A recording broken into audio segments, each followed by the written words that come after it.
নমস্কার, এটা French defence opening সিরিজের তৃতীয় ভিডিও। আমরা আগের দুটো ভিডিওই ফ্রেঞ্চ ডিফেন্সের এক্সচেঞ্জ ভেরিয়েশন এবং তারপরে অ্যাডভান্স ভেরিয়েশন স্ট্রাকচার, এই দুরকম ধরনের স্ট্রাকচার নিয়ে কথা বলেছি। ফ্রেঞ্চ ওপেনিংয়ের প্রথম দুটো চাল এরকম E4 E6 D4 D5। এরপরে সাদা যদি এখানে বোর্ডে এক্সচেঞ্জ করে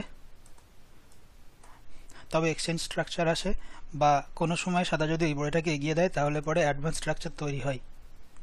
কিন্তু এই দুরকম স্ট্রাকচার ছাড়া অন্য একরকম স্ট্রাকচার হওয়া সম্ভব।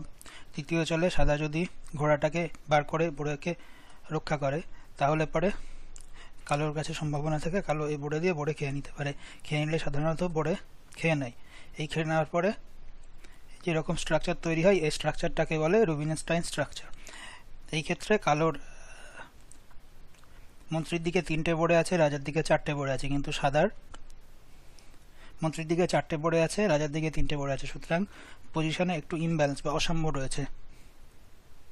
এই স্ট্রাকচার অন্যরকম চালের থেকেও আসতে পারে, যেমন এখানে যদি সাদা নাইট টু D2 চালে, তারপরে এরকম ক্যাপচারের পরে আমরা একই স্ট্রাকচারে পৌঁছবো। এবং এই স্ট্রাকচারে সাধারণত সাদার অল্প একটু সুবিধা থাকে, তার কারণ সাদার একটা গুটি বাইরে বেরিয়ে আছে, কালোর একটা গুটিও বাইরে বেরিয়ে নেই, এবং কেন্দ্রের দখল সাদার একটু ভালো। এরপরে খেলা চলে সাধারণত এইভাবে, কালো নাইট টু D7 খেলে নাইট টু F6 এর জন্য প্রস্তুতি নেয়। প্রস্তুতি নেওয়ার কারণ হলো এরপরে নাইট টু F6 এর পরে সাদা যদি এই ঘরে বিনিময় করে তবে কালো ঘোড়া দিয়ে ঘোড়া খাওয়ার সুযোগ পাবে। কিন্তু সাদা যদি নাইট D7 না খেলে এরকম নাইট টু F6 খেলে তাহলে কি হতে পারে একবার দেখা যাক।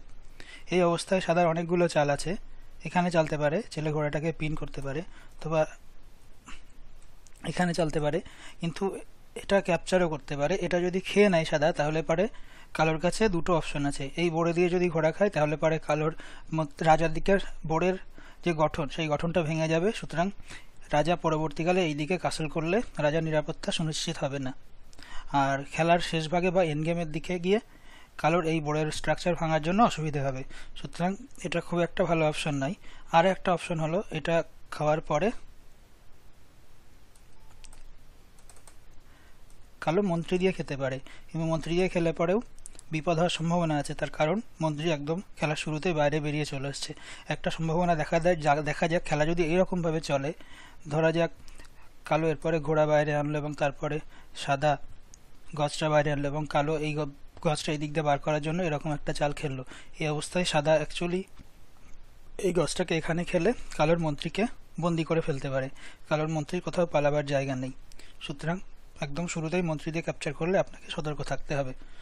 সেই জন্য খেলার শুরুতেই এই ঘোড়াটা বাইরে আনা হয়। এরপরে খেলা অনেকভাবে চলতে পারে। ধরা যাক এরকম যদি কোনো চাল দেওয়া হয়, এরপরে সাদা এরকম গজ বাইরে বার করে আনতে পারে। এবার কালো এই গজটা বাইরে বার করার প্রস্তুতি নেবে, দুজনেই ক্যাসল করতে পারবে।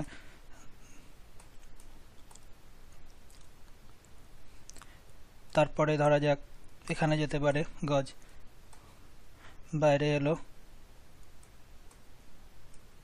তারপর সাদা কালো দুজনে ক্যাসল করবে। এইভাবে খেলাটা চলতে পারে, এবং কালো এই পড়ে চাল এবং গজ বাইরে আনার মাধ্যমে সাদার যে কেন্দ্র রয়েছে সেই কেন্দ্রে আঘাত করার জন্য প্রস্তুতি নেবে, এবং সেই জন্য এক চালে C7 থেকে C5 খেলতে চাইবে। এবং সাদার কাছে সম্ভাবনা আছে সাদা C3 খেলে এই বোর্ডটাকে আরও শক্ত করতে পারে, অথবা এক চালে C4 খেলতে পারে, সুযোগ বুঝে খেলে কেন্দ্রের উপরে আরও ভালো মতো দখল নেওয়ার চেষ্টা করতে পারে। তো এই হলো রুবিনস্টাইন ভেরিয়েশনে কীভাবে খেলাটা চলতে পারে তার একটা হালকা ওভারভিউ। আশা করি ভিডিওটা ভালো লাগবে। আমরা ভিডিওটা এখানেই শেষ করছি। ধন্যবাদ।